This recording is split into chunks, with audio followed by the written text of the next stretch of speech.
कभी सोचा है, जब किसी अपने की मृत्यु हो जाती है तो क्या वो आत्मा बस यूं ही गायब हो जाती है? क्या वो सीधे स्वर्ग या नर्क चली जाती है, या फिर होती है एक और जगह जहां आत्मा ठहरती है, जहां वो प्रतीक्षा करती है अपनों के तर्पण की, श्राद्ध की, श्रद्धा की। उस जगह को कहते हैं पितृलोक। एक रहस्यमयी लोक जो न स्वर्ग है, ना ही नर्क, बल्कि उन आत्माओं की अस्थायी मंजिल है जिन्हें अब भी अपनी संतान के कर्मों का इंतजार है। हिंदू शास्त्र के अनुसार पितृलोक ब्रह्मांड के 7 उदाहरण में नहीं आता, और ना ही वह 7 लोकों का हिस्सा है। यह एक मध्य लोक है, अंतराल लोक, जिसे यमराज संचालित करते हैं। इस लोक का स्थान दक्षिण दिशा में माना जाता है, इसलिए पितरों का स्मरण हमेशा दक्षिण दिशा की ओर मुख करके किया जाता है। ध्यान दें, यमराज इस लोक के अधिपति हैं। चित्रगुप्त आत्मा का लेखा जोखा यही प्रस्तुत करते हैं। यहाँ आत्मा को तब तक ठहराया जाता है जब तक उसके जीवन के कर्मों का निर्णय नहीं हो जाता। जब किसी मनुष्य की मृत्यु हो जाती है तो आत्मा तुरंत स्वर्ग या नर्क नहीं जाती। गरुड़ पुराण कहता है कि आत्मा 10 से 13 दिन तक मृत्युलोक पृथ्वी में ही रहती है, जहाँ वो अपने प्रियजनों के पास ही भटकती रहती है। इस काल में उसे भूख लगती है, प्यास लगती है, दुख होता है, पर वह कुछ खा नहीं सकती, कुछ कह नहीं सकती। इसलिए ब्राह्मण भोज, जलदान, तिलदान और पिंडदान किया जाता है। 13वें दिन जब आत्मा का पितृ स्वरूप पक्का हो जाता है, तब यमदूत उसे पितृलोक की ओर ले जाते हैं, एक लंबी और थका देने वाली यात्रा पर। इसमें 16 पड़ाव होते हैं, जिसे 16 श्राद्ध के रूप में आज भी हम निभाते हैं। हर दिन आत्मा की आगे की यात्रा होती है।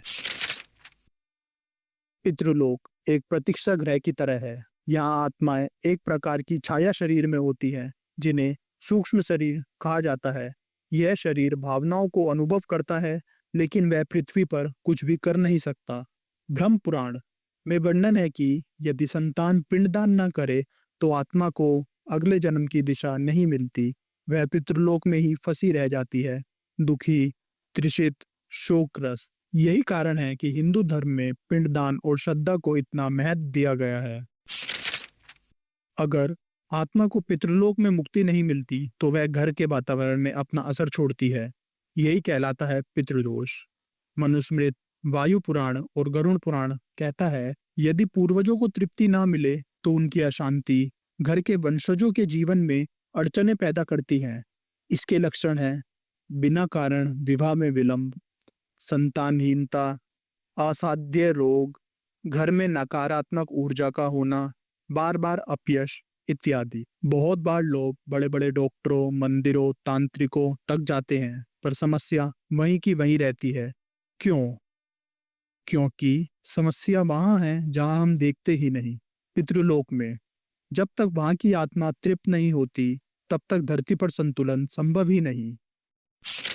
आज भी भारत के कुछ ऐसे स्थान हैं जहां पिंडदान को पितृलोक से सीधा जुड़ा हुआ माना जाता है। गया, बिहार। यहाँ फल्गु नदी के तट पर बिना जल के पिंडदान होता है। मान्यता है कि माता सीता ने अपने ससुर राजा दशरथ का पिंडदान यहाँ किया था। खुद भगवान राम और लक्ष्मण भी वहाँ उपस्थित थे। त्र्यंबकेश्वर, नासिक। इसे पितृदोष निवारण के लिए भारत का सबसे शक्तिशाली स्थान माना जाता है। यहाँ लाखों लोग हर वर्ष अपने पितरों का श्राद्ध करवाने आते हैं। हर की पौड़ी, हरिद्वार। यहाँ गंगा जल में पिंड विसर्जन से पितृ मोक्ष को प्राप्त करते हैं। बद्रीनाथ में ब्रह्म कपाल। शास्त्रों में कहा गया है कि यहाँ पिंडदान करने से आत्मा को सीधा मोक्ष मिल जाता है। कभी कभी हमें मृत परिजन सपने में आते हैं। कुछ कह रहे होते हैं, इशारा कर रहे होते हैं, कभी रो रहे होते हैं तो कभी मौन बैठे हुए होते हैं। यह कोई कल्पना नहीं, बल्कि आत्मा की एक पुकार है कि उसका तर्पण अभी अधूरा है। गरुड़ पुराण में स्पष्ट कहा गया है, पूर्वज जब तृप्त नहीं होते तो वह स्वप्न में आकर संतान से संवाद करते हैं। अब एक प्रश्न उठता है, क्या पितृलोक जैसी कोई जगह सच में होती है? क्या विज्ञान इस बात को स्वीकार करता है? Quantum physics, energy imprints and ancestral memory जैसी अवधारणाएं यह मानती हैं कि आत्मा एक ऊर्जा है जो कभी नष्ट नहीं होती। यह ऊर्जा अपने आसपास कंपन छोड़ती है। पितरों की स्मृति, कर्म और उनकी अपूर्ण इच्छाएं हमारी डीएनए और जीवन निर्णयों को प्रभावित कर सकती हैं। जैसे जापान में एंसेस्ट्रल वेनरेशन, अफ्रीका में एंसेस्टर वर्शिप, चाइना में घोस्ट फेस्टिवल। यह दिखाता है कि पितरों का सम्मान एक वैश्विक अवधारणा है, केवल भारत तक सीमित नहीं। तो अब प्रश्न उठता है, हम क्या कर सकते हैं? कैसे हम पितृलोक की आत्माओं को तृप्त करें? उत्तर है, हर अमावस्या को दीपक जलाकर पितरों का स्मरण करें। पिंडदान और तर्पण श्राद्ध पक्ष में अवश्य करें। तुलसी, पीपल और बड़ जैसे वृक्षों की सेवा करें। यह पितृस्थली माने जाते हैं। गाय को रोटी, कौवे को ग्रास और कुत्ते को भोजन दे। यह तीनों यम के दूत हैं जो पितरों तक संदेश ले जाते हैं। हम अपने पितरों को नहीं देखते, पर वो हमें हर रोज देखते हैं।